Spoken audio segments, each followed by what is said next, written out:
안녕하십니까? 디지털 리본 리더십 2025 리더십 교육 방향성을 맡게 된 박기찬이라고 합니다. 전체적으로 이 시기가 되면 내년도 계획을 짤 때 가장 고충을 많이 겪는 팀이 교육팀이라고 생각을 합니다.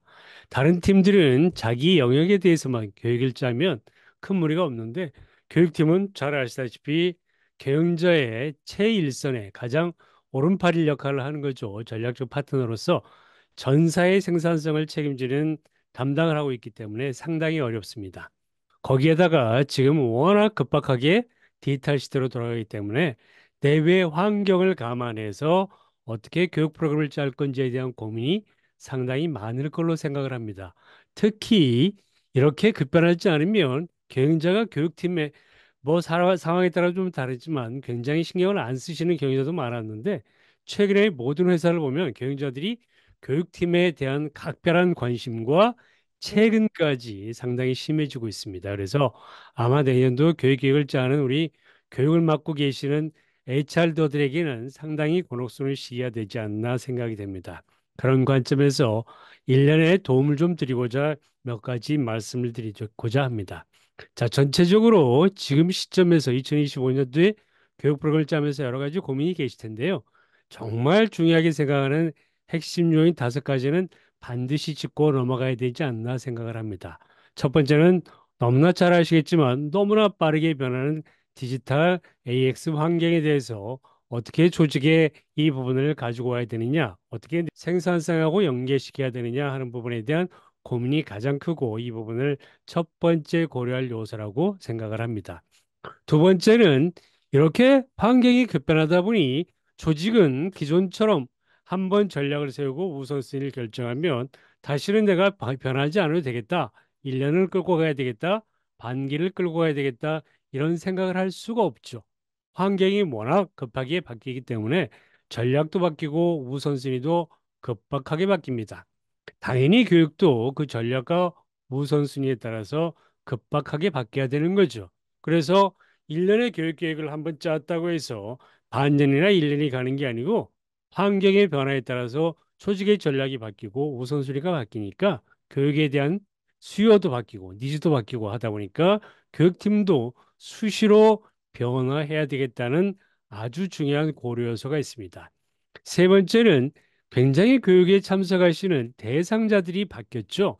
MZ로 대변되시는 분들은 우리 역사상 가장 높은 수준의 교육의 경험을 한 분들입니다. 이분들은 회사에서 제공하는 교육에 대한 기대와 수준과 방법과 품질 여러 측면에서 기대치가 상당히 높습니다. 거기다가 초개인화를 강조가 있어서 개인들이 요구하는 교육의 니즈가 상당히 다양합니다. 이 모든 다양성을 수렴을 해서 교육 프로그램에 반영해야 되기 때문에 교육 담당자들의 고민이 깊어질 수가 없는 거죠. 깊어질 수밖에 없는 거죠. 네 번째는 그럼에도 불구하고 교육의 예산은 늘 한정되어 있습니다. 결국은 교육의 우선순위를 어디다 두고 어디다 방점을 찍어서 내년도의 교육 프로그램에 제대로 계획을 세울 거냐는 고민이 깊어질 수밖에 없는 겁니다. 거기에 추가로 갈수록 교육 예산이 우리가 배정을 하면서 이제는 교육을 한번 했다. 이 부분에 끝나는 게 아니고 교육을 진짜 성과에 연결하느냐 하는 부분에 대한 관점이 커져가고 있습니다. 즉, 그간에는 교육팀이 교육을 했다 그러면 대체 얼마나 했는지, 그리고 교육 담당자들의 교육 참가자들이 반응이 좋았는지, 얼마나 많이 배웠는지, 우리 잘 아시는 커큐패트릭 모델에서 한 두 가지 정도의 반응을 보시고 교육이 좋았다 나빴다, 교육팀들이 제 역할을 했다 안 했다 이렇게들 평가를 하곤 했었습니다. 이 부분들을 우리는 아웃풋이라고 하죠. 그런데 이제 점차 교육에 대한 관심과 이 성과가 긴박하게 긴밀하게 연결된다는 사고가 바뀌는 추세가 되다 보니 이제는 교육이 단순하게 아웃풋의 영역이 아닌 아웃컴의 영역까지 확대되고 있습니다. 즉 조직의 성과에 얼마나 연결되냐는 거죠. 이 다섯 가지를 충분히 고려해서 내년도 교육 프로그램을 짜야 되는데 정말 고민스럽지 않을 수가 없습니다. 한마디로 얘기하면 크게 세 가지를 우리가 감안해야 된다는 거죠. 하나는 조직이 요구하는 니즈가 뭔지, 그리고 정말 달라진 개인이 초개인화가 요구를 하고 있는 교육 참가자들의 니즈는 무엇인지를 파악을 해야 된다는 거고, 이 공감대를 추출을 해서 교육 프로그램을 짜야 참여도가 높아지고, 아까 말씀드린 대로 아웃컴에 대한 성과로서의 연결이 충분히 될 거라고 생각을 합니다. 자, 그러면 이런 두 가지 측면을 교집합을 만드는 교육 프로그램을 짜야 되는데, 그 저변 시작점은 뭐가 될까요? 이미 말씀드린 대로, 그리고 현업에서 잘 이해하시는 것처럼 환경의 변화가 급속도로 진화되고 있다는 거죠. 그래서 가장 먼저 교육 프로그램을 짜면서 고려해야 될 건 환경의 변화인 것 같습니다. 이미 앞선 발제자들이 말씀을 드렸겠지만 환경이 급속하게 변했는데요. 보시면 러셀 레이놀즈라고 하는 리더십 컨설팅 세계적인 기관이 이런 표를 발표를 한 게 있습니다. 보시면 인터넷을 통해서 우리가 정보에 전달하는 비용이 거의 제로에 수렴하게 되었는데요. 그 위에 변화의 속도가 굉장히 빨라지면서 딜처 트랜스포메이션이 되고, 이 부분이 한 부서뿐이 아니고 전사로 확대되면서 이제는 제너러티브 AI, 즉 생성형 AI가 되면서 인식의 비용이 제로가 됐다는 거죠. 인식의 비용이 제로가 됐다는 얘기는 다양한 데이터에 대한 분석을 하고 의사결정을 하고 문제를 예측하고 문제를 사전에 예측해서 해결하는 머리를 쓰는 비용들이 점차 AI에 맡겨지다 보니 비용이 제로가 된다는 겁니다. 이런 부분이 앞으로 계속 활성화된다는 거죠. 아시다시피 모든 조직은 인풋을 적게 가져가고 아웃풋을 확대함으로써 생산성을 높여가는데요. 이 부분에 대한 최적화된 툴이 AI라는 것입니다. 그래서 여러 기관들이 조사를 한 게 있습니다. 보시면 지금 BCG, 보스턴 컨설팅 그룹이나 마이크로소프트, 그리고 MIT, 홍콩, 마이크로소프트 등등에서 조사를 한 거에 보면 각각 AI를 썼을 때 생산성이 확연하게 차이가 난다 하는 것을 볼 수가 있습니다. 아주 가까운 가장 적은 지금 도표를 보시면요. 비즈니스 프로블럼, 사업의 문제점들을 분석하는 것은 거의 한 3, 40%의 생산성의 차이를 보여주고 있고요. 맨 우측에 보시면 참석하지 않은 회의를 추적해서 캐치업하는 것은 거의 300% 이상의 차이를 내더라는 겁니다. 아시다시피 조직에서 성과를 내기 위해서 가장 많이 만나는 접점이 회의인데요. 이 회의의 생산성이 300%를 넘어가니 AI를 안 쓸 수가 없는 겁니다. AI는 필연이라는 거죠. 그런데 이렇게 중요한 AI를 받아들이는 기업의 속도를 보면 어떠느냐 보시면 기업마다 차이가 있다는 거죠. 똑같은 기관인 레이놀즈가 조사한 바에 의하면 이렇습니다. 보시면 거의 시작도 안 한 기업들이 지금 31%가 되고요. 보시면 지금 인베스게이트, 그러니까 조사하고 해볼까 말까 하는 단계가 있는 기업들이 약 30%, 그리고 준비하는 기업들이 9%, 그리고 파일럿 하는 기업이 23%. 실질적으로 AI를 제대로 활용하는 기업은 이 중요성에도 불구하고 10%를 넘지 않더라는 겁니다.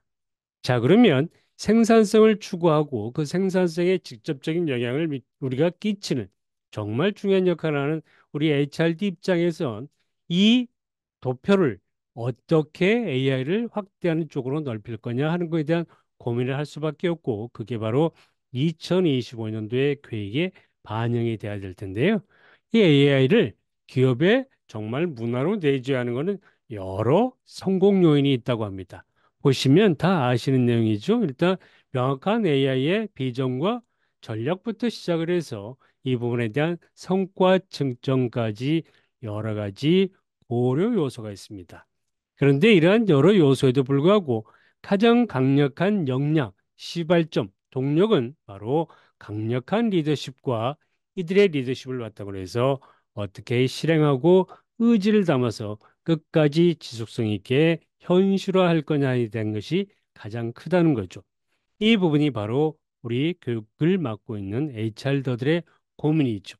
사람들을 어떻게 변화를 시켜서 이들이 강력한 리더십을 발휘하고 그 리더십을 가지고 의지를 가지고 지속성을 통해서 AI가 우리 기업의 문화로 정착될 거냐 하는 부분이 우리 HRD의 숙명이가 아니겠습니까? 그래서 어떤 내용들을 내년도에 우리가 아까 말씀드린 대로 자원과 시간의 한계 속에서 우선순위를 정하고 이거를 교육 프로그램으로 계획을 세워서 드라이브 할 거냐 하는 고민이 생길 텐데요. 두 가지 매트릭스를 소개해 드리려고 합니다. 첫 번째는 이 매트릭스인데요. 한 축은 컴피턴스에 대한 얘기고요. 즉, 역량을 직무 역량에 집중할 거냐, 아니면 리더십 역량에 집중할 거냐 한 축이 있고요. 하나는 그 역량 중에서도 개인의 컴피턴스를 내는 역량에 집중할 거냐, 아니면 그 역량을 통해서 팀 퍼포먼스를 내는 역량에 집중할 거냐 하는 두 가지 측면을 보면 네 가지가 나올 수 있겠죠. 각각의 AI에 기반한 AI에 대한 교육을 각 페인별로 나열해 볼 수가 있을 것입니다. 여기에 지금 나열된 부분은요, 일부분이고요. 여러 가지가 있지 않겠습니까? 자, 그런데 아까도 말씀드린 대로 내년도 교육 계획을 수립한다는 얘기는 우리에게 주어진 자원과 시간의 제약 속에서 어떤 것들을 우선해서 기업의 성과에 곧바로 영향을 줄 수 있는 교육 프로그램을 짤 거냐 하는 고민이 클 건데요. 보시면 왼쪽에 있는 우리 직무에 대한 AI 교육보다는 리더십에 대한 교육을 우선하는 게 어떻겠냐 하는 겁니다. 다 아시겠지만 펑셔널 역량보다는 리더십의 역량이 발휘가 되고 이 부분이 문화로 정착됐을 때 조직의 성과는 훨씬 더 크다는 게 여러 논문으로 나와 있습니다. 그래서 조직의 성과에 대한 부분을 일단 리더십 역량을 키우는 쪽으로 잡는 부분이 내년도 교육 계획을 수립하는 데 도움이 되지 않을까 이렇게 생각을 하는 거고요. 이 부분을 다시 한번 정리를 해보면 이렇습니다. 그 역량 중에서도 단기적으로 성과를 내는 역량이냐, 아니면 중장기적으로 성과를 내는 역량이냐, 또 하나는 개인이 이 역량을 개인의 학습 능력으로 치환할 수 있는 역량이냐, 아니면 아까 말씀드린 대로 늘 기업은 문제를 해결하는 과정을 통해서 성과를 달성하는데 문제 해결하는 데 필요한 역량이냐 한 축을 볼 수가 있겠습니다. 그러면 여러 가지 또 역량들이 각각의 페인에 맞게끔 우리가 카테고리화 할 수 있을 텐데요. 일단 말씀드린 대로 2025년도에 우선해서 AI를 빨리 기업의 문화로 만들어서 성과를 내기 위해서는 일단 기본적으로 좌측에 있는 우리 리더들이 역량을 최소화해서 개인화하고 그 역량을 통해서 팀 퍼포먼스를 내는 즉 프라블럼 솔빙을 할 수 있는 단기적으로 활용할 수 있는 역량을 우선해서 교육 프로그램을 기획하는 게 어떨까 하는 겁니다. 그런 측면에서 저희는 크게 세 가지를 얘기하고요. 저희가 주장하는 우리 리더분들이 이 AI 시대의 모습은 엑스퍼트의 역할입니다. AI를 익스퍼트 하자는 거죠. AI 플러스 익스퍼트의 합성화가 되겠습니다. 그래서 세 가지를 말씀드리는데 하나는 먼저 알고리즘 등을 통해서 AI가 대체 무엇인지를 정확히 알아야 되겠다. 싱크의 단계가 첫 번째고요. 두 번째는 이거를 성과에 접목시키는 워크의 단계가 두 번째. 그리고 아시다시피 리더분들은 혼자서 성과를 내는 사람들이 아니죠. 팀원들을 통해서 함께 보조를 맞춰가면서 성과를 내야 되기 때문에 리드의 역할이 분명히 있는 것 같습니다. 그래서 우선하여 아까 두 가지 매트릭스를 감안했을 때 크게 세 부류의 교육을 저희는 제안하고자 합니다. 이 교육 프로그램을 잘 보시고 2025년도에 각사의 교육을 계획을 할때 참조하시면 어떨까 싶습니다. 다시 말씀드리지만 리더의 방점을 지킨 거고 리더가 실질적으로 짧은 시간 내에 단기적으로 성과를 낼 수 있는 부분인데 리더 역할에 따라서 세 부분으로 나눴다는 겁니다. 자, 그러면 첫 번째 think에 대한 부분은 크게 세 가지를 저희는 제시를 합니다. 보시다시피 AI 시대에 변화가 대체 무엇이냐 하는 부분이 첫 번째고요. 두 번째는 알고리즘이 대체 무엇일까요? 하는 부분. 세 번째는 생성형 AI를 위한 프롬프트는 대체 어떻게 해야 잘 쓸 거냐 하는 거가 구성되어 있습니다. 두 번째, 업무 성과에 대한 부분은 가장 많은 시간을 저희가 할애하려고 하는 부분인데요. 챗 GPT AI를 활용한 업무 자동화에 대한 게 하나가 있고요. 그다음에 데이터 분석이 있고 그리고 나만의 AI의 부기사를 만드는 게 하나가 있습니다. 잘 아시겠지만 최근에 많은 분들이 AI에 대한 필요성을 얘기를 합니다. 그런데 점차 AI를 써보면서 많은 분들이 이런 얘기를 하고 있죠. AI에 전적으로 의존하면 안 되겠구나. AI는 정말 똑똑한 비서구나. 이렇게 생각을 합니다. 그래서 그런 부분에서 저희는 이 과정을 제안을 드리는 거고요. 마지막은 혼자서 성과를 내는 역할을 하는 게 리더가 아니기 때문에 팀을 이끌어가야 돼서 크게 세 가지를 저희가 표준으로 제안을 합니다. 하나는 AI를 활용한 프로젝트 관리, 그리고 두 번째는 많은 리더분들이 가장 큰 고민을 하죠. 성과 관리를 어떻게 공정하게 할 거냐 하는 부분도 AI를 활용해서 할 수 있도록 저희가 프로그램을 제안을 드리는 겁니다. 그리고 마지막은 보시면 AI를 활용한 협업 문화를 어떻게 만들 거냐 하는 부분입니다. AI가 됐든 디지털이 됐든 그 시작은 데이터죠. 그래서 참조로 마지막에 있는 AI를 활용한 데이터 기반 문화에 대한 저희가 실질적으로 제안드리고 기업을 통해서 열심히 저희가 제공하고 있는 프로그램을 간략하게 소개해 드리려고 합니다. 보시면 첫 번째가 이렇습니다. 엑스퍼트의 데이터 코드라고 해서요. 세 가지로 구성되어 있는데 첫 번째는 이 데이터 기반 문화가 리더십에 어떤 관계가 있느냐 하는 부분을 저희가 설명을 합니다. 보시다시피 데이터가 왜 이 시대에 디지털이 왜 그리고 더 나아가서 AX가 왜 중요하고 그 기반인 데이터가 왜 중요한지에 대한 논리적인 배경을 설명드리고요. 이게 단순하게 한시적으로 뭐죠? 퍼퓰러리티 굉장히 호응을 얻었다가 금방 꺼지는 패드가 아니고 중장기적으로 상당 기간 기업의 성과의 성패에 가름하는 트렌드라 하는 말씀을 드리고 거기에 실질적으로 성과를 내는데 정말 이바지를 했느냐 하는 실증적인 자료를 보여드리고요. 그렇게 통해서 실질적으로 데이터 기반에서 문화를 만들어야 되는데 여러 문화를 만드는 동안에서 테크놀로지가 우선이 아니고 조사를 했더니 문화를 만들어야 되더라 하는 얘기를 저희가 말씀드린 거고 그렇게 문화를 만드는 게 리더인 나에게 돌아오는 게 뭐냐에 대한 설명을 드립니다. 그리고 이렇게 정말 내가 리더로 성과를 내야 되는데 데이터 기반으로 문화를 만드는 게 디지털 트랜스포메이션 그리고 더 나아가 AX의 기반이 되는 거구나 하는 확실한 확신을 기반으로 해서 8가지의 코드를 알려드립니다. 그래서 보시면 데이터에 대한 비전을 만드는 예시도 드리고요. 실질적으로 각 우리 코드 중에서 이거를 기업에 돌아가서 리더들이 어떻게 활용할 건지에 대한 부분을 실질적으로 활용할 수 있도록 액션을 할 수 있는 액션 플랜을 짤 수 있는 방법을 알려드리고 있습니다. 그리고 마지막은 이 과정이 끝나면 그냥 아까 이전에 우리 여러 센터장님들이 말씀하신 것처럼 저희는 그냥 러닝으로 끝나는 게 아니고 성과를 내는데 실질적으로 활용하기 위해서 데이터 기반 문화를 어떻게 조직에 정착시킬 거냐 하는 단계를 사전에 교육 프로그램에서 충분히 알려드리고 활용해 가는 그런 모습으로 구성되어 있습니다.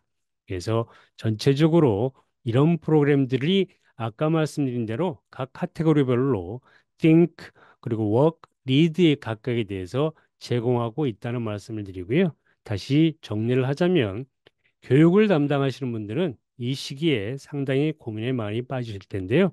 고민을 하실 때 일단 기본적으로 요인들을 정확히 분석하시고야 되고요. 교육이 가지고 있는 한계 내에서 우선순위를 정하실 텐데 오늘 제안드린 여러 가지 툴들, 특히 매트릭스를 보시고 어떤 부분들을 우선해서 교육 계획에 반영해야 내년도 당장 우리의 생산성을 높일 수 있는 AI 기반 리더십 과정인지를 잘 참조하셔서 반영하셨으면 좋겠습니다. 경청해 주셔서 감사합니다.